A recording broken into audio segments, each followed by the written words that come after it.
Donc, mes chers collègues, nous recevons Madame Natacha Polony, agrégée de lettres modernes, essayiste et chroniqueuse dans différents médias. Comme le bureau de la commission d'enquête l'a décidé, cette audition sera captée et diffusée en direct sur le site internet du Sénat. Elle fera également l'objet d'un compte-rendu publié dans le recueil des travaux des commissions, accessible en version papier et sur le site internet du Sénat. Agrégée de lettres modernes et diplômée de Sciences Po Paris, vous êtes chroniqueuse au Figaro depuis 2012 et à l'émission Le Grand Journal sur Canal+ depuis 2014. Vous présentez également la revue de presse quotidienne sur Europe 1 depuis 2012. Spécialiste des questions scolaires, vous êtes l'auteur de 2 ouvrages sur les échecs du système scolaire français. Le premier paru en 2007, intitulé « Monsieur, Madame le Président, si vous osiez ». 15 mesures pour sauver l'école. Le second, en 2011, avec ce titre assez inquiétant, « École, le pire est de plus en plus sûr ». Dans ce dernier ouvrage, vous imaginez une école de 2020 toujours plus inégalitaire, incapable de transmettre des savoirs et de former des citoyens capables d'esprit critique.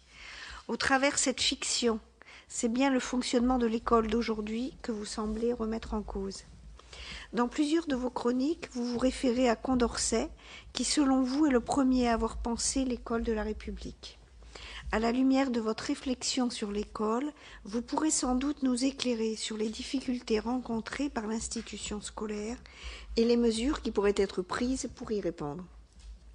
Avant de vous passer la parole, le formalisme des commissions d'enquête me conduit à vous demander de prêter serment. Je suis également tenue de vous indiquer que tout faux témoignage devant notre commission serait passible des peines prévues aux articles 434-13 à 434-15 du Code pénal. En conséquence, je vous invite à prêter serment de dire toute la vérité, rien que la vérité. Levez la main droite et dites « je le jure ». Je le jure. Je vous remercie. Selon l'usage habituel, je vous propose de nous faire part de vos observations durant une dizaine de minutes, après quoi notre rapporteur Jacques Grosperrin et les membres de la commission qui le souhaitent pourront vous poser leurs questions. Madame, vous avez la parole.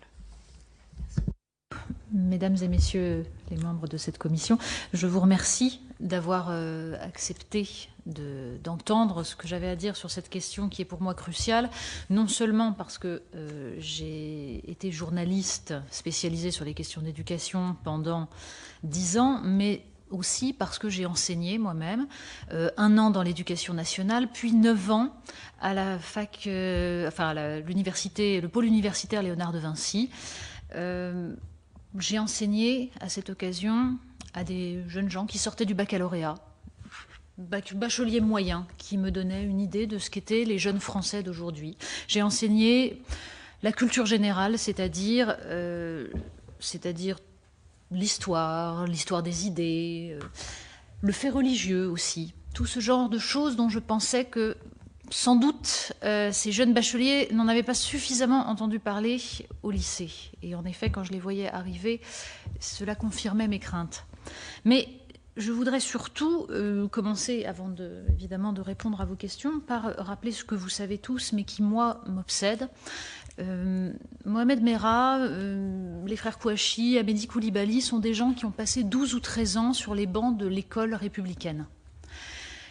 Je pense que c'est notre échec le plus abominable et que ça devrait nous empêcher de dormir, de penser que l'école n'a pas pu empêcher qu'un jeune homme saisisse une petite fille de 8 ans par les cheveux et lui tire une balle dans la tête parce qu'elle était juive. Et ça, malheureusement, nous aurions pu le voir venir. Je dis cela parce que mes premiers articles sur l'antisémitisme dans les collèges et lycées date de 2003. Il y avait eu juste avant ce livre « Les territoires perdus de la République » qui racontait tout ce que nous avons vu depuis. Ce livre a été ostracisé, ce livre a été accusé au choix d'être exagéré, de focaliser sur certains endroits où ça se passait mal alors qu'ailleurs tout allait bien. On a même expliqué qu'il y avait quelques relents xénophobes dans ce livre. Bref, tout pour ne pas entendre ce que disaient ces professeurs. Et que moi j'ai entendu quand je suis allée interroger des gens dans les écoles, dans les collèges, dans les lycées, quand j'ai enquêté et que je me suis aperçue qu'il y avait une conjonction de deux facteurs qui formaient un cocktail dramatique. Conjonction de deux facteurs, le premier étant la progression de l'ignorance. Moi-même, j'ai vu des étudiants, jeunes bacheliers de bon milieu social, capables d'écrire dans des copies des phrases comme « Hitler était méchant et tuait tous ceux qui n'étaient pas blonds aux yeux bleus », entre parenthèses, d'où le nom de race aérienne. Ça a l'air d'un gag, hein. Ça a l'air de faire partie des perles du bac. Mais c'est dramatique. C'est dramatique parce que quelqu'un de 18, 19 ans qui est capable d'écrire ça n'a strictement aucune notion de ce que peut être la barbarie. Voilà. Et est incapable d'en comprendre les causes. Cette ignorance est entrée en collision avec le renoncement. Le renoncement, là aussi, je l'ai vu. Je l'ai vu quand j'ai vu des professeurs aller demander aux rabbins du quartier si vraiment il était interdit aux jeunes juifs d'écrire le mot Dieu dans leur copie parce qu'un de leurs élèves refusait de l'écrire. Ou quand un autre allait se renseigner, là aussi, auprès de l'imam du quartier parce que son cours était contesté et qu'il ne savait pas comment s'y prendre pour convaincre ses élèves de ce qu'il disait. Voilà. Tout ce genre de choses, ça se passe quotidiennement. Alors ça se passe quotidiennement, évidemment, pas dans tous les établissements scolaires, évidemment pas de façon majoritaire. Mais il n'y a pas besoin que ce soit la majorité pour que ce soit extrêmement inquiétant. Et je ne pense pas que ce sera une charte de la laïcité qui réglera le problème, un papier affiché et beaucoup de bonne volonté. Je pense d'abord que l'école de la République a été pensée pour intégrer l'ensemble des futurs citoyens. Ça veut dire quoi, intégrer ça? Je ne parle pas de l'intégration des jeunes étrangers ou des jeunes enfants d'immigrés. Je parle de l'intégration de toutes les jeunes générations dans la civilisation qui les a précédées. C'est cela le rôle de l'école républicaine. Et cela implique une certaine mémoire. C'est cette mémoire qui a été peu à peu effacée, pas forcément des programmes scolaires. Les programmes scolaires sont pleins d'histoires, sont pleins de références, mais effacée de la pratique concrète des enseignants, dans la mesure où ces savoirs, ces connaissances sont aujourd'hui utilisés comme des prétextes pour que les élèves développent leurs compétences, pour qu'ils démontrent qu'ils sont capables d'argumenter. C'est une vision totalement utilitariste qui ne permet pas de transmettre réellement à des jeunes gens ce que sont les valeurs du monde dans lequel ils arrivent, ce que sont les valeurs de la République, parce que ça se transmet par l'adhésion, ça se transmet par l'émergence de modèles. Or, notre école refuse cela, pour des raisons sur lesquelles nous pourrons revenir, mais j'ai vu tant et tant de profs dont l'angoisse suprême était de ressembler à ces professeurs de la Troisième République qui endoctrinaient les élèves. Donc l'idée, c'est avant tout, parce que cela permettrait de faire surgir par miracle l'esprit critique, de ne surtout pas influencer les élèves, donc de les laisser en permanence dans une position de doute. Ce qui aboutit à ce qu'on voit arriver ensuite, et je l'ai vu avec les étudiants de l'université, du pôle universitaire Léonard de Vinci, on voit arriver des jeunes gens qui n'abordent les grands textes de la littérature, les réflexions philosophiques qu'ils portent, que sur le mode du soupçon. Ils sont en train d'essayer de nous influencer, ils sont en train d'essayer de nous endoctriner. Mais il ne faut pas s'étonner ensuite que les théories du complot aient tant d'écho chez les jeunes gens. Ensuite, je pense qu'il y a une question cruciale derrière tout cela, qui est celle de la notion de fonction publique. L'école, et c'est un de mes grands combats, n'est pas un service public, parce que ce n'est pas un service. C'est une institution de la République, ce qui signifie que les professeurs doivent avoir conscience qu'ils sont des fonctionnaires et qu'en tant que tels, ils ont un rôle. Cette question a été d'ailleurs mise en avant quand il a fallu, quand certains ont pensé à mettre dans les concours de recrutement de l'enseignement une épreuve qui s'intitulait « Agir en fonctionnaire de la République ». Il y a eu un tollé d'écrit. Pourquoi? Parce que tout à coup, on allait attenter à l'indépendance des enseignants, à leur liberté pédagogique.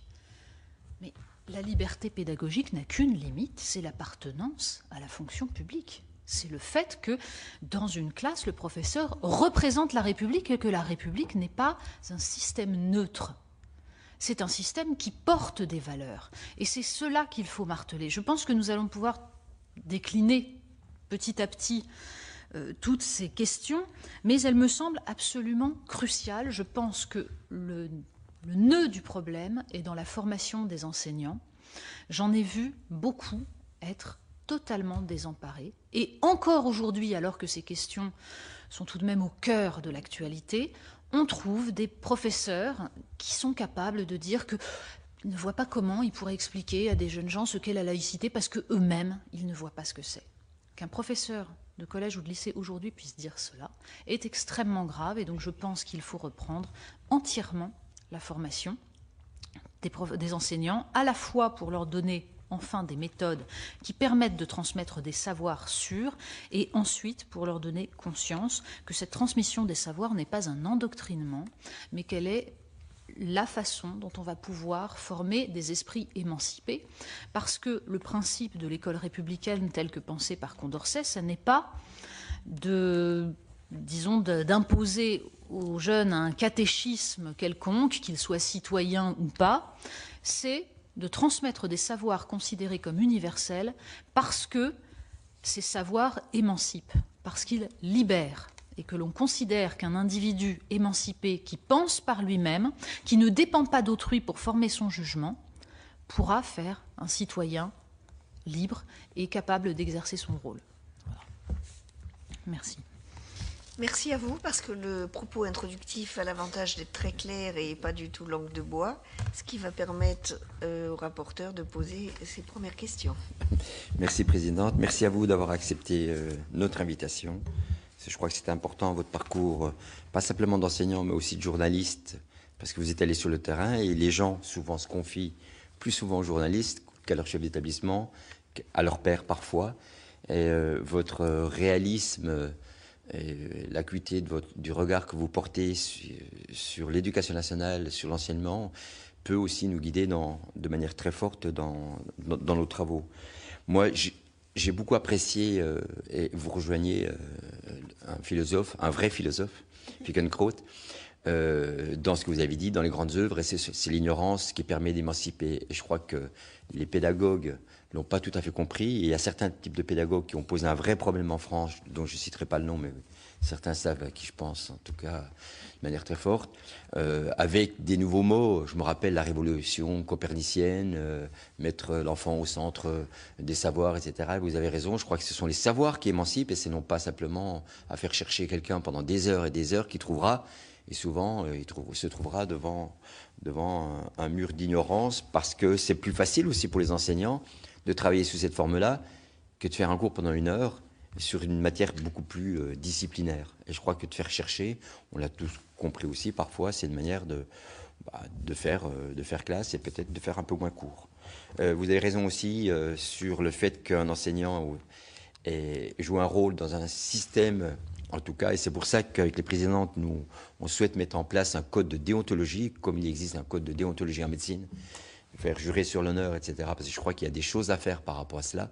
Et il faut qu'il y ait un engagement fort de l'enseignant vis-à-vis de son métier. Et puis enfin, avant de poser mes questions, mais je me fais plaisir parce que je suis vraiment ravi que vous soyez là. C'est pour ça que j'ai insisté parce que vous veniez. Je crois que les écoles supérieures du professorat et les UFM sont quelque part les mêmes choses. Et si on ne change pas les gens qui sont à l'intérieur, je ne suis pas sûr qu'on arrivera à inculquer véritablement des savoirs et des connaissances. Alors, 3 questions. Pensez-vous qu'il y a une perte d'autorité des enseignants? Je crois que c'est important. Comment vous l'expliquez et comment vous pouvez y remédier? En tout cas, comment on pourrait y remédier? C'est la première question.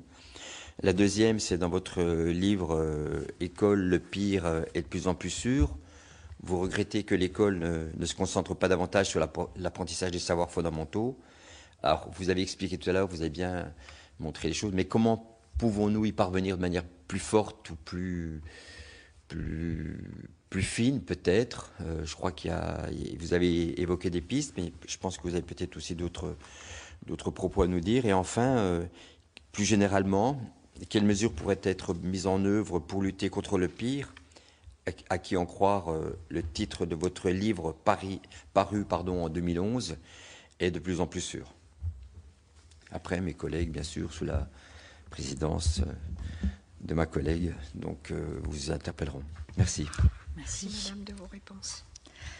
Alors, votre première question sur la perte d'autorité des enseignants, c'est une vieille lune qu'on voit ressurgir régulièrement, mais c'est une question cruciale, mais qui fait l'objet en général de pétitions de principe, de considérations abstraites. Il faut rétablir l'autorité des enseignants. Je crois qu'il faut bien s'entendre sur un point.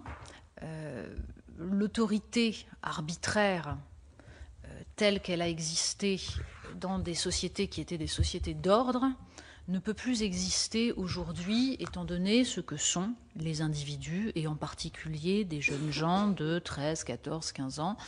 Il est hors de question de manier le châtiment corporel pour assurer une autorité. Ça ne marchera certainement pas. Et en plus, ce n'est pas tout à fait à cela que nous pouvons vouloir faire ressembler l'école. Non, l'autorité, elle découle naturellement de la clarté de la mission de l'enseignant.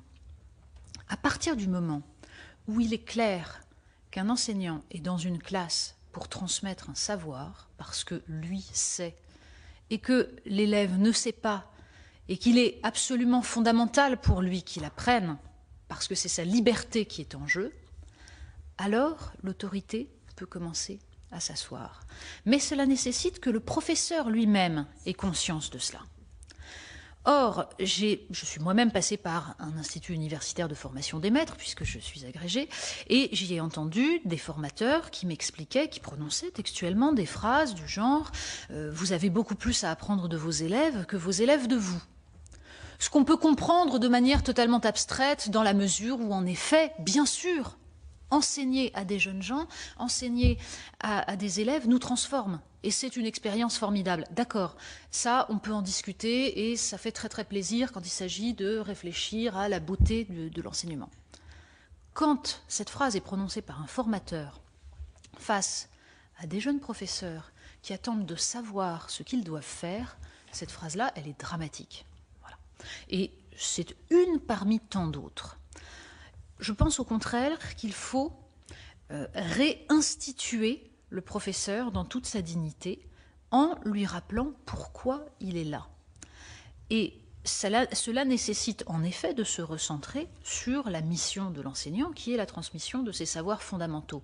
Parce que depuis des années, on entend à travers les pédagogies modernes dont vous avez parlé, toutes ces pédagogies constructivistes qui entendent partir de la construction par l'élève de son propre savoir, eh bien, on entend le fait que le professeur ne sert plus à rien.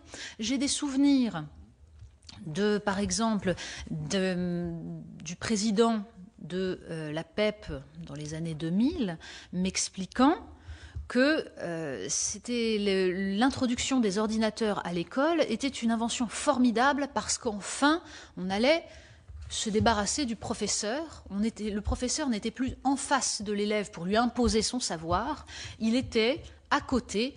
Alors, chose magique, me disait-il, il regarde dans la même direction, c'est la pédagogie de la main sur l'épaule. La phrase est belle. Que veut-elle dire? Que c'est l'élève tout seul qui chemine et que le professeur n'est pas là véritablement pour le guider, mais pour de temps en temps intervenir. Petit à petit, il se transforme en animateur. C'est d'ailleurs comme cela qu'on appelait dans les grandes heures des IUFM, au moment où j'y suis passée, c'est comme ça qu'on appelait un professeur, un animateur du groupe classe. Bon, je pense qu'il n'y a rien de tel pour saper l'autorité des enseignants. Première chose. Deuxième chose, l'autorité d'un enseignant découle de la certitude de ce qu'est sa mission, mais elle découle aussi de la qualité de son savoir. Pour avoir enseigné moi-même pendant 10 ans, j'ai compris qu'il fallait connaître 10 fois, 100 fois plus que ce qu'on est censé transmettre pour pouvoir être un bon professeur. Parce que l'interdisciplinarité, cette vieille lune là aussi, qu'on nous ressort depuis 30 ans, mais l'interdisciplinarité, ça n'est pas de faire travailler sur 2 disciplines en même temps parce que les savoirs seraient tellement ennuyeux qu'il faudrait aller prendre un projet concret. Ce n'est pas ça l'interdisciplinarité. L'interdisciplinarité, c'est la qualité d'un professeur qui peut en permanence, quand il transmet un savoir, expliquer en quoi il est relié à d'autres, dans d'autres domaines, dans d'autres disciplines. Un professeur de français doit évidemment connaître parfaitement l'histoire, il doit connaître la philosophie. Un professeur de philosophie doit connaître les sciences. Et un professeur de sciences doit s'être intéressé à l'histoire des idées, à la philosophie des sciences. C'est ça la véritable interdisciplinarité. Et c'est parce qu'il y a cette qualité du savoir que le professeur ne sera pas remis en question. J'ai le souvenir d'avoir, à l'époque du film, de la Palme d'Or, du film Entre les murs, bondi, enfin d'ailleurs j'avais déjà bondi en lisant le livre lui-même. Pourquoi ? Parce qu'à un moment donné, il y avait cette scène qui est devenue célèbre donc dans le film, où l'on voit le professeur face à des élèves qui demandent « mais enfin, à quoi ça sert le subjonctif ? Pourquoi ça s'écrit comme ça ? etc. » Et le professeur répond « c'est arbitraire ». Eh bien ça, c'est totalement faux, et c'est le prototype du mauvais professeur. Voilà. Si le professeur ne connaît pas parfaitement les choses, s'il n'est pas capable, pour un professeur de français, de faire référence en permanence à la phonétique historique pour expliquer une règle d'orthographe, eh bien, il ne pourra pas transmettre. Et un professeur qui ne peut pas transmettre ne se sent pas assuré quand son savoir est contesté. Or, l'enjeu est fondamental. Pourquoi ? Parce que quand j'ai enseigné à l'université Léonard de Vinci, la première chose que je faisais en début d'année, c'était de soumettre mes élèves à un petit questionnaire. Et notamment, entre autres, alors évidemment, je leur posais quelques questions de culture générale, donc nous sommes d'accord qu'ils étaient tous bacheliers ES ou STG.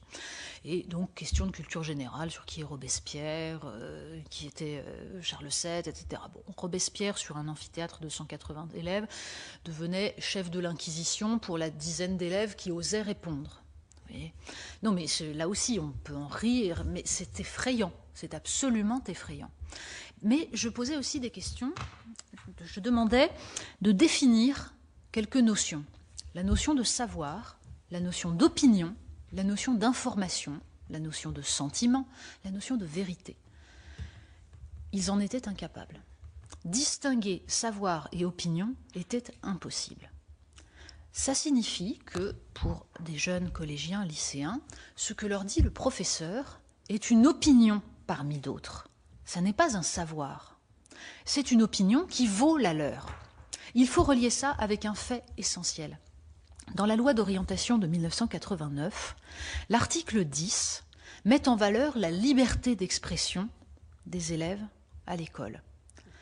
C'est sur cet article 10 que s'est appuyé le Conseil d'État lors des premières affaires de voile, pour expliquer que le voile n'était pas incompatible avec la laïcité. Il n'y a pas de hasard. À partir du moment où on considère que l'école est un lieu d'expression de la liberté des élèves, de jouissance de la liberté, et non pas un lieu d'apprentissage de la liberté à travers le savoir, alors on fragilise tout l'édifice. Et on fragilise le professeur qui, en effet, ne pourra plus imposer un savoir parce que c'est un savoir vérifié. Et évidemment, l'aboutissement ultime de cela, je l'ai lu dans un article la semaine dernière qui parlait justement des écoles supérieures du professorat et qui citait un jeune stagiaire expliquant qu'il ne se voyait pas imposer aux élèves un savoir si eux croyaient que c'était Dieu qui avait créé le monde. Voilà. Et il trouvait que, après tout, ce n'était pas son rôle de revenir là-dessus. Je pense que si on a des jeunes professeurs stagiaires qui en sont là, on a en effet du souci à se faire. Voilà. L'autorité des professeurs, c'est le savoir et la certitude de leur mission, de l'importance de leur mission. Ensuite, deuxième question, comment se concentrer sur les savoirs fondamentaux ? D'abord en leur laissant de la place, première chose. Un élève en fin de troisième aujourd'hui a perdu l'équivalent de plus d'un an de cours de français par rapport à un élève d'il y a 30 ans. Bon. Si on se prive de temps, on ne peut pas enseigner. Or, les problèmes qu'on rencontre aujourd'hui au collège et au lycée, que ce soit des problèmes d'échec scolaire ou que ce soit des problèmes de rejet des valeurs de la République, et c'est lié, naissent aussi du fait qu'on voit arriver en 6e des enfants qui sont dans de grandes difficultés. Alors, on peut pinailler sur les chiffres, mais moi, quand j'ai enseigné à Épinay-sur-Seine, sur une classe de seconde générale, j'avais la moitié de mes élèves que j'aurais classés comme illettrés, c'est-à-dire n'étant pas capables de déchiffrer du premier coup un texte en français courant. Il fallait qu'ils s'y reprennent à plusieurs fois, ils ne comprenaient pas certaines phrases pourtant simples, et la plupart n'avaient jamais redoublé, étaient arrivés jusque-là sans aucun problème. Donc ce point-là est essentiel, et il prend sa source à l'école primaire, évidemment. On peut réformer autant qu'on veut le collège. Si le primaire envoie des élèves qui ne savent ni lire ni compter, les professeurs de collège n'y arriveront pas. Donc ça nécessite, me semble-t-il, de mettre en place une véritable recherche pédagogique, ce qui, malheureusement, est à peu près sinistré en France. L'Institut national de la recherche pédagogique ayant servi pendant des années à mettre en avant des posture idéologique plutôt qu'à faire de la recherche de terrain. On sait aujourd'hui que les dernières données des neurosciences démontrent par A plus B que les méthodes de lecture syllabique sont les plus efficaces, en particulier chez les enfants de milieux défavorisés. Pourquoi est-ce qu'on n'en tient pas compte ? Pourquoi est-ce que 95% des professeurs de CP continuent à commencer par du global, à utiliser des méthodes mixtes, c'est-à-dire qui ont un départ global, qui donnent de mauvaises habitudes aux élèves. Voilà. C'est ce genre de questions qu'il faut poser au départ. Ensuite, comment on enseigne la grammaire, l'orthographe, la conjugaison, qui sont non pas, comme je l'ai entendu là aussi par tant de pédagogues, l'orthographe, la science des imbéciles, mais qui sont au contraire le nœud de la pensée. Je sais, mais je sais bien, mais sauf que quand c'est de la part d'Anatole France, c'est acceptable parce qu'il y a derrière, en effet, une pensée qui est fondée sur la connaissance de l'histoire, de la littérature. Quand c'est de la part d'un pédagogue aujourd'hui qui prend cela comme prétexte pour supprimer la grammaire et la remplacer par de l'observation réfléchie de la langue, c'est-à-dire tout simplement mettre devant des enfants devant des mots et leur dire « bon, qu'observes-tu » ? Aujourd'hui, il est déconseillé aux professeurs en CE1 de prononcer le mot verbe avant la deuxième partie de l'année. C'est-à-dire qu'on demande, les instituteurs sont obligés de demander à leurs élèves d'observer. D'observer quoi? L'enfant ne sait pas. Il va falloir qu'il déduise qu'on lui demande d'observer ce mot parce que ce mot désigne l'action dans la phrase, mais on ne prononce pas le mot verbe. Parce que, attention, ça pourrait compliquer les choses. Il me semble qu'il est quand même beaucoup plus simple de dire à un enfant, voilà, ceci est un verbe, on appelle verbe tous les mots qui portent l'action dans une phrase. Et ensuite, on se met à expliquer. Voilà. C'est la différence entre les méthodes inductives et les méthodes déductives. Ça, c'est de la cuisine, c'est peut-être quelque chose de technique, mais c'est le nerf de la guerre. Parce que c'est à partir de cet abandon progressif d'un enseignement logique, d'un enseignement raisonnable, structuré, que l'on a créé des enfants en carence, des enfants qui ne maîtrisent pas la langue. Et un enfant qui ne maîtrise pas la langue ne maîtrise pas la pensée, ne maîtrise pas le monde. Ça crée de la souffrance, ça crée du rejet, et ça crée une frustration qui va ressortir plus tard d'une manière ou d'une autre. Donc il faut absolument, je pense, retravailler sur des méthodes pédagogiques. Il y a des associations qui travaillent là-dessus, qui inventent des programmes, qui réfléchissent à ce que peuvent être des manuels scolaires progressifs. Je ne citerai que l'association SLEC, Savoir lire, écrire, compter, calculer, le GRIP, le Groupement de recherche interdisciplinaire sur les programmes. Honnêtement, quelqu'un qui s'intéresse un peu à ces questions-là peut comparer les manuels qu'ils produisent et ceux des autres, et on verra tout de suite comment, en effet, se recentrer sur les savoirs fondamentaux. Ça n'est pas si compliqué.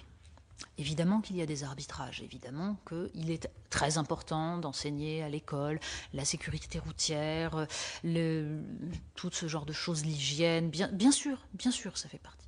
Mais je pense qu'il faut d'abord se soucier que la lecture, l'écriture, le calcul aient été bien faits.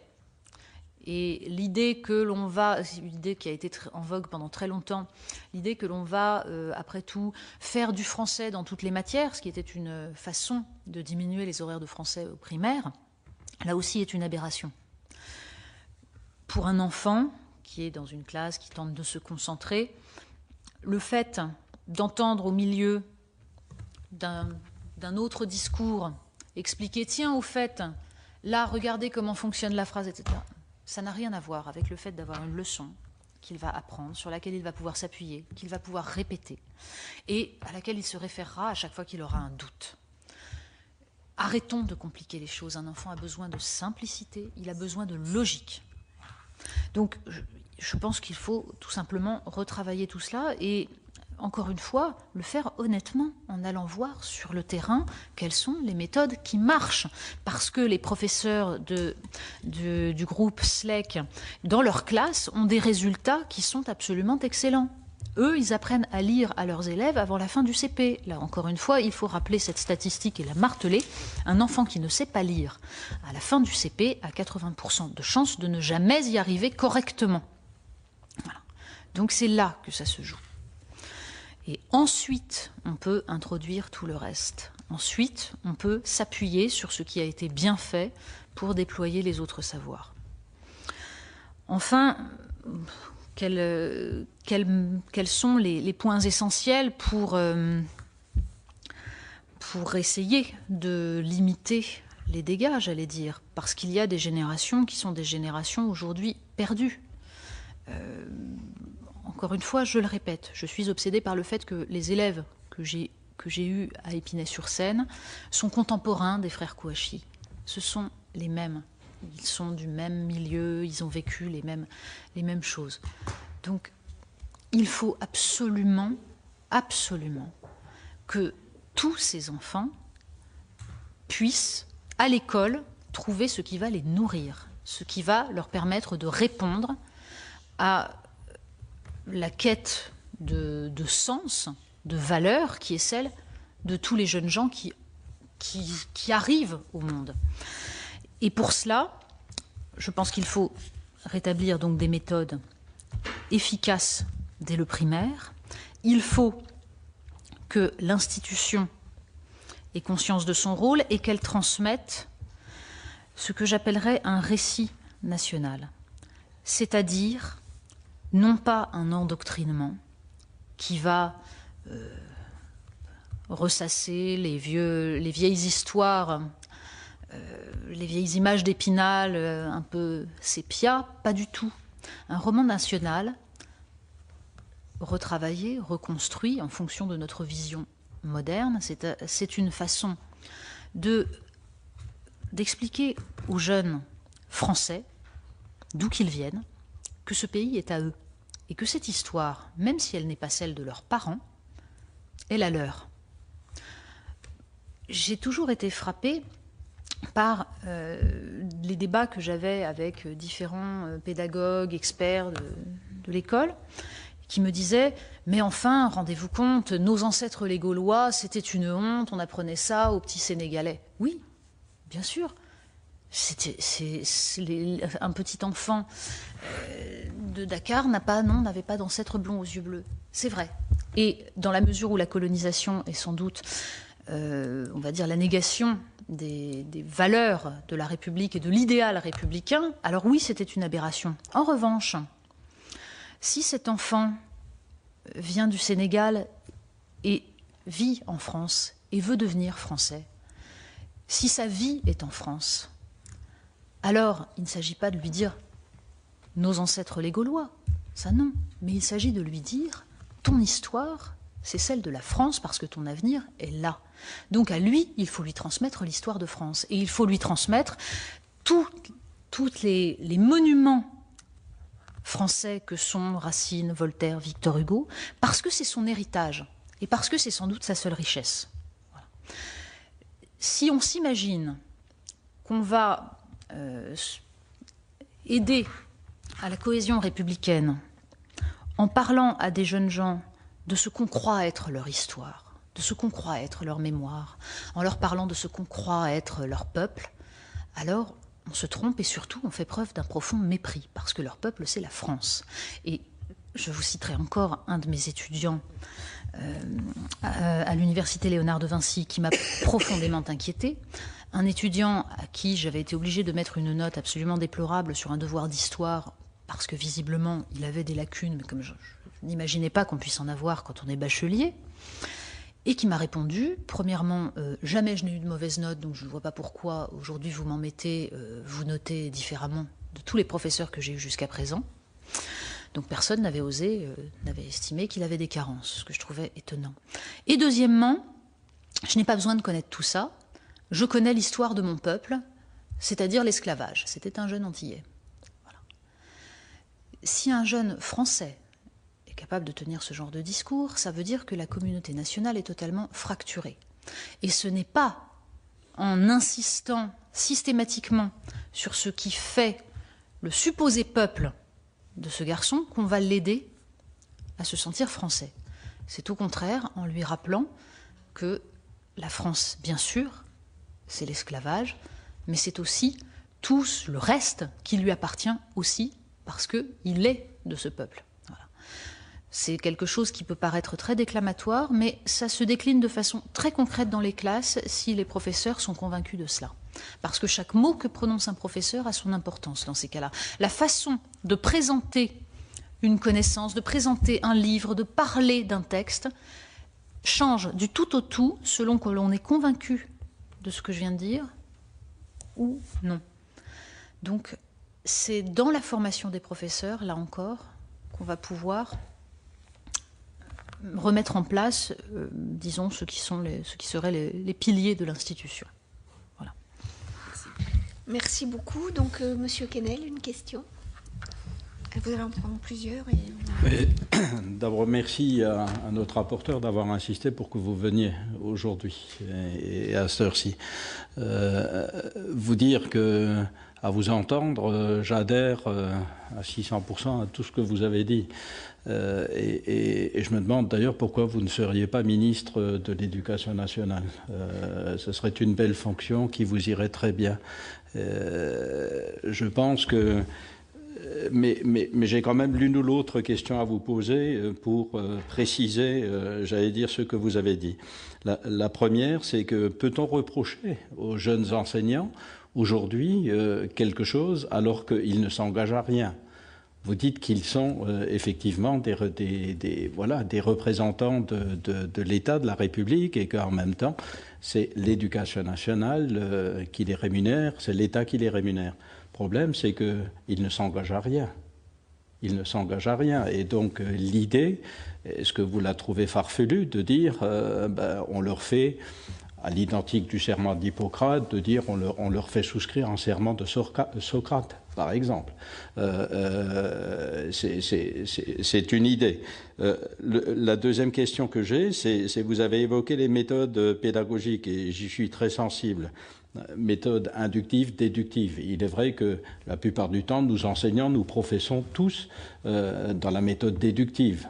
Or, pour un certain nombre d'élèves, leur cerveau n'est pas en capacité de répondre à cela. Et moi, je pense que mixer les deux méthodes peut être un critère de réussite pour l'ensemble de nos enfants, mais je ne sais pas ce que vous en pensez très clairement. En tous les cas, la méthode inductive, la plupart du temps, elle est pratiquée d'ailleurs au niveau de l'apprentissage. Et malheureusement, je dirais que là. Malheureusement que là. Voilà les deux questions. J'en aurai d'autres, mais bon, voilà, les deux questions. Je vais aussi laisser mes collègues vous poser d'autres questions. Et j'espère qu'on aura l'occasion d'échanger plus largement encore. Monsieur Longuet, vos questions? Oui, alors, je vais naturellement m'associer aux remerciements pour votre intervention, votre présence d'abord, votre intervention ensuite. Cela recoupe très largement ce que nous observons nous-mêmes sur le terrain, et cela a partagé des convictions qui nous sont communes. Je voudrais vous poser une question plus technique sur la lecture. Vous avez enseigné les lettres modernes. J'ai le sentiment que la génération depuis une dizaine d'années, est une génération du numérique, et en particulier les garçons. Je trouve que je suis grand-père de garçons, je suis père de filles, ça c'est formidable, c'est un bonheur, c'est facile, et je suis grand-père de garçons, et c'est une tragédie, parce qu'entre le sport qui les abétit et le numérique qui les mobilise, vous ne leur ferez jamais lire un roman. Alors, est-ce qu'il y a des observations sur cette invasion du numérique et des façons de les contrebattre? On prend d'autres questions ou je réponds? Allez-y, c'est bon. Alors, je réponds dans l'ordre. D'abord, peut-on reprocher quelque chose aux enseignants? La réponse est non, bien sûr. Surtout parce que les jeunes enseignants sont sans doute le produit de cette école. Nous sommes arrivés au moment où eux-mêmes sont passés par ce système-là. Et c'est cela qui est assez inquiétant. Ça veut dire que si on ne réagit pas très vite, tous les savoirs professionnels accumulés pendant des générations de professeurs vont se perdre. Et là encore, j'ai été moi-même confrontée à des formateurs d'IUFM disant mais ne vous inquiétez pas, tous les vieux avec leurs vieilles méthodes, bientôt ils vont disparaître, ils passeront à la retraite, et enfin les nouvelles générations de professeurs arriveront. On voit ce que cela donne. Mais donc évidemment, il n'est pas question d'accuser ni les professeurs, ni l'école dans son ensemble, mais d'essayer de poser un diagnostic, de comprendre justement en quoi la plupart des enseignants souffrent de cette situation, parce qu'il n'y a rien de pire que de ne pas se sentir assuré dans ce que l'on doit faire, de se sentir en permanence remis en question par des jeunes que l'on est venu au départ pour aider, parce qu'il y a cette part de vocation chez tout professeur, même si elle est plus ou moins ancrée. Donc, oui, leur redonner conscience de ce qu'est leur mission, et peut-être par un serment, par quelque chose de solennel, même si je vois d'emblée, évidemment, la levée de bouclier qui va accompagner l'évocation des heures les plus sombres de notre histoire, etc., etc. Donc, en effet, il faut, dans ces cas-là, que les représentants de l'État, de la nation, soient capables de rappeler que un serment prêté à la République n'est pas la même chose qu'un serment prêté à l'État français tel qu'il a pu être. Voilà. Mais je crois qu'il va falloir être très solide pour cela, et qu'il ne faut tout simplement pas céder à l'intimidation idéologique, et qu'il faut bien sûr trouver des moyens, mais le serment seul ne suffira pas. Je crois que vraiment, la question est celle de la formation, et de la formation qualitative des enseignants. Trop de professeurs sont recrutés avec des savoirs flottants. Il suffit d'aller interroger les jurys de CAPES pour comprendre qu'ils sont obligés d'accepter des candidats qui sont parfois limites. Pourquoi ? Parce qu'il manque de candidats. Pourquoi manque-t-il de candidats? Parce que les conditions d'exercice du métier sont absolument déplorables. Et que tant que l'institution laissera des enseignants se faire maltraiter, se faire injurier, n'être pas reconnus, être méprisés par l'ensemble de la nation, eh bien, on n'attirera pas les meilleurs étudiants dans les filières d'enseignement. Et tant qu'on ne paiera pas correctement les enseignants, ce sera la même chose. Parce que les systèmes scolaires qui fonctionnent le mieux sont essentiellement ceux où le professeur reste quelqu'un qui est entouré de prestige, quelqu'un qui est reconnu et quelqu'un qui est bien rémunéré. Que ce soit dans un système comme le système finlandais, sans redoublement, très ouvert, ou que ce soit dans un système ultra-coercitif comme la Corée du Sud. Ce qui prouve bien d'ailleurs que la question n'est pas tout à fait celle de savoir s'il faut interdire le redoublement. Voilà. Ensuite, vous dites, ne faut-il pas mixer les deux méthodes? Mais bien sûr. Mais moi, je ne connais pas de professeur qui fasse du cours magistral en collège ou en lycée. Ça n'existe pas. Et j'entends encore la ministre de l'Éducation nationale prendre comme argument le fait qu'on ne peut plus faire du cours magistral, mais on n'en fait pas. Ça n'existe pas. Il suffit d'aller dans une classe pour voir qu'évidemment, aucun professeur n'arrive avec sa liasse de feuilles de papier et ne débite comme cela. Alors, bien sûr, la capacité à mixer les méthodes, elle naît de l'expérience. Il faut inventer, il faut chercher. il faut trouver diverses manières de faire passer les savoirs. Et bien sûr que l'inventivité, la créativité pédagogique, si elle s'appuie sur l'idée qu'on est en permanence là pour transmettre des savoirs et pas seulement pour évaluer des compétences, la capacité à parler à l'oral ou à travailler en équipe, alors toute méthode intelligente est bonne, bien sûr. Mais cette intelligence pratique du métier, elle naît avec l'expérience et c'est pour cela que je crois qu'il faudrait développer plus, beaucoup plus que ça n'est fait, le caractère artisanal du métier d'enseignant, c'est-à-dire le compagnonnage. C'est-à-dire le fait qu'on apprend son métier en allant regarder ce qui se passe dans les autres classes. J'ai été très frappée, quand moi-même j'étais jeune professeur, de voir que je suis arrivée, j'avais une tutrice, comme tous les jeunes professeurs. Je suis allée quelques fois dans sa classe, mais finalement très très peu, et je n'avais pas accès aux autres classes. Ma tutrice n'avait pas été inspectée depuis 10 ans. Donc, personne n'avait vérifié, elle était formidable, mais personne n'était allé vérifier véritablement ce qu'elle faisait, et il était impossible de voir différentes méthodes. Il me semble évident qu'il faut développer l'ouverture des classes. Évidemment, pour les professeurs, c'est extrêmement violent. Quand on enseigne dans sa classe, on n'a qu'une peur, c'est de voir les autres, regarder et juger ce que vous êtes en train de faire, bien sûr. Mais justement, il faut faire disparaître cette peur. Parce que c'est en croisant les expériences qu'on arrive à améliorer. Un professeur, il tâtonne, bien sûr. Et j'entendais tout à l'heure le précédent intervenant qui disait que l'un des drames est de mettre les plus jeunes professeurs dans les classes les plus difficiles. Oui, bien sûr que c'est un drame. Alors certes, les jeunes professeurs sont souvent plus motivés que des professeurs qui ont un certain âge et qui fatiguent un peu. C'est vrai, ils sont parfois plus inventifs.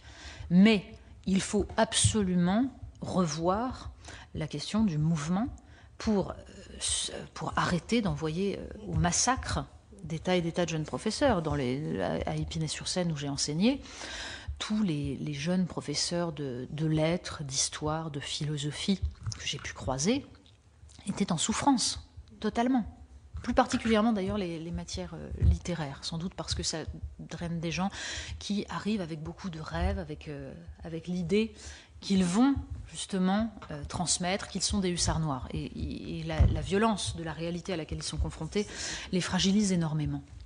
Mais ça signifie qu'il faut arrêter cela. Donc il faut absolument, à un moment donné, mettre sur la table le problème. Ça nécessite sans doute de se fâcher avec quelques syndicats, mais c'est une urgence. Ensuite, passons à la question de la lecture et du numérique. C'est un problème absolument dramatique et complexe. Je pense que les écrans qui envahissent notre société sont à la fois une chance formidable et en même temps, pour les enfants, une arme de destruction massive. Et je me suis toujours dit notamment que si j'avais les clés du pouvoir, j'interdirais immédiatement les chaînes de télévision pour enfants le matin. Parce qu'un enfant qui va à l'école en ayant regardé des dessins animés ou ce genre de choses est incapable de se concentrer. Il suffit de demander à n'importe quel instituteur. Ils ont la tête ailleurs, ils sont déjà partis. On les a perdus. Donc oui, il faut se pencher sur cette question-là. Je pense que les écrans sont une chance pour ceux qui ont été bien formés avant. D'abord, sur la question de la lecture. Nous formons beaucoup de mauvais lecteurs. Ça ne se voit pas. Parce que, en apparence, ils déchiffrent. Mais si la formation a été mal faite, si par exemple de mauvais mécanismes se sont mis en place, qui font qu'un enfant va avoir tendance à regarder uniquement la forme globale du mot, le début du mot et à inventer la suite, et du coup il se trompe de mot, il est obligé de revenir en arrière, ou il bute du coup sur le sens, alors la lecture devient difficile. Et petit à petit, au fur et à mesure des années, il va cesser de lire. Mais ça se fera tout doucement. Donc on aura cru apprendre à lire. En fait, on n'aura pas appris à lire à cet enfant. Et c'est d'ailleurs pour ça que quand on regarde les taux d'illettrisme dans une société, bien sûr, les jeunes d'aujourd'hui sont en proportion moins illettrés que les adultes qui ont aujourd'hui 65, 70 ans. Mais l'illettrisme augmente avec l'âge. Ça veut dire que ce taux dans les générations qui ont aujourd'hui 18-20 ans Quand ces gens-là en auront 60-70, il sera beaucoup plus fort. Parce que ceux qui sont des lecteurs fragiles, petit à petit, vont développer des stratégies pour éviter la lecture. Et donc, ils perdront encore plus. Donc, c'est pour ça que les méthodes d'apprentissage de la lecture, c'est un débat crucial. Et c'est un débat qu'il faut avoir en s'appuyant sur des données scientifiques. Il y en a de plus en plus, il y en a aujourd'hui. Il faut aller les regarder. Ensuite, la confrontation aux écrans, elle ne doit pas être une marotte de l'éducation nationale. Je pense qu'un enfant qui est bien formé va rapidement pouvoir accéder à ce savoir. Il faut bien sûr une initiation au codage. Ça, je crois que c'est essentiel pour sortir de la pensée magique qui fait que nous sommes des consommateurs de ces objets et que nous ne comprenons absolument pas comment ils fonctionnent.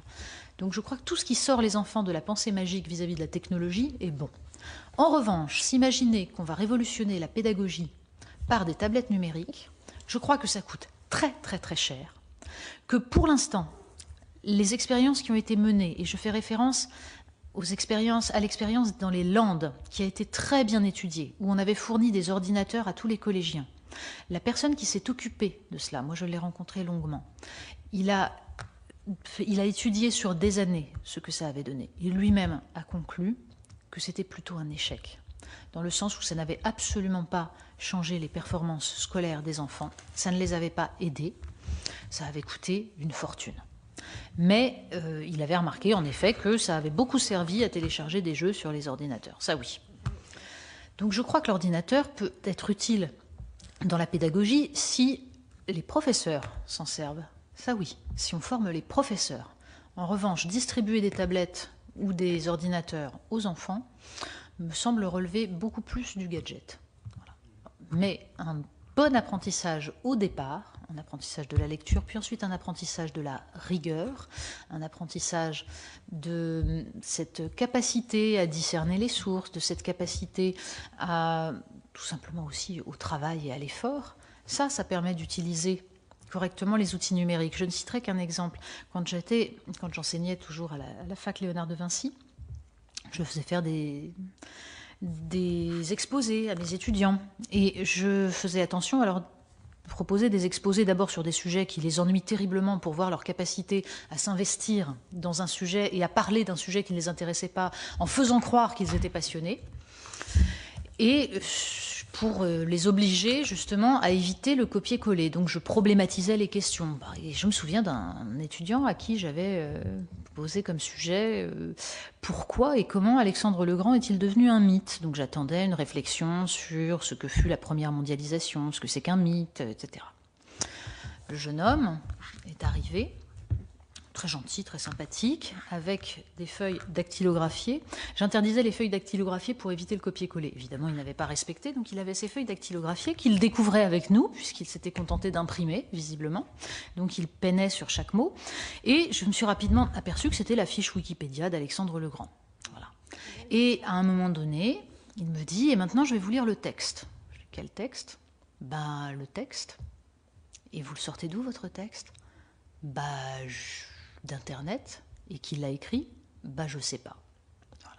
C'était un extrait de la vie d'Alexandre par Plutarque, mais évidemment, quand on ne s'est pas intéressé à la question, on ne peut pas le savoir. Donc ça, c'est l'exemple type du naufrage de ce que peut être le numérique à l'école. Dieu merci, ce n'est pas seulement ça, mais si on laisse les élèves seuls avec les outils numériques, ça donne ça. Ça donne ça parce que c'est la facilité, tout simplement.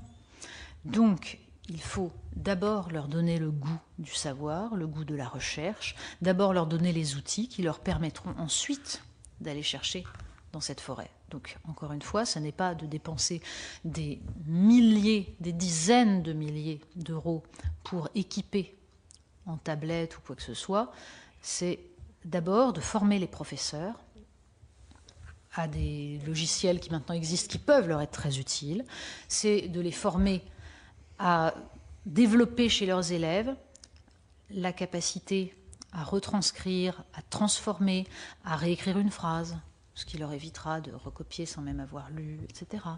De les aider à la recherche de sources, de les aider tout simplement à développer un minimum d'esprit critique. Voilà. Allez, une toute petite question. Toute petite, c'est même pas une question, c'est pour dire que le seul aspect positif que j'avais trouvé dans les stages, en effet, que nous avons fait l'une et l'autre à des époques différentes, ça avait été pour des enfants qui étaient en proie à des difficultés énormes de lecture et qui n'osaient pas en parler, pas du tout, parce que la peur des autres, étant donné que je suis de la génération dessus, vous voyez que c'est important, il y avait un logiciel qui l'élève était tout seul, il devait répondre à des questions sur le texte, et ça, les enfants faisaient des progrès en lecture assez considérables, et ça, on a abandonné tout ça, et je le regrette. Voilà. Je pense en effet que certains de ces outils peuvent être utiles, mais chez un enfant qui n'est pas sûr de lui, comme ça, c'est aussi évidemment, sans doute parce qu'il n'a pas rencontré malheureusement le professeur qui lui a donné cette capacité à se sentir bien. Alors là encore, on en revient à la question de la formation des enseignants. Évidemment qu'il ne s'agit pas, et je suis la première à le dire, d'orloter les élèves en permanence et de les victimiser, de considérer que ces pauvres chérubins sont des martyrs et que l'école les maltraite. Non, au contraire, je crois que notre rôle d'adulte, le respect que nous leur devons, c'est de leur enseigner l'effort, donc d'être exigeant vis-à-vis d'eux. Mais cette exigence doit être une exigence bienveillante, nous sommes bien d'accord. Et là, le rôle que joue votre logiciel, c'est celui, évidemment, que devrait avoir un professeur qui va inciter l'élève à tenter, tout simplement, à ne pas avoir peur de se tromper. Bien sûr, mais encore une fois, je ne suis pas contre les outils numériques, et il y en a qui sont formidables, et je crois qu'il faut aider les professeurs à se former. La formation continue des enseignants est absolument inexistante, c'est quand même une aberration. Mais il ne faut pas croire que ça va révolutionner. Un professeur mal formé, pas préparé et qui n'a pas la notion de sa mission, ce n'est pas l'outil numérique qui va changer quoi que ce soit. Et ça risque de se transformer en gadget. Voilà. Merci beaucoup, merci de cette audition. Il aurait vraiment été dommage que vous ne veniez pas, hein, je crois que... Je vous prie de m'excuser du temps que j'ai mis à vous répondre et qui est dû au fait que, évidemment, les outils numériques étant ce qu'ils sont, mes boîtes mail sont totalement encombrées et qu'ayant beaucoup de travail, je mets du temps à classer mes mails. Voilà, et je vous prie de m'excuser pour cela. Parce que vraiment, ça aurait été dommage. Merci beaucoup. Merci.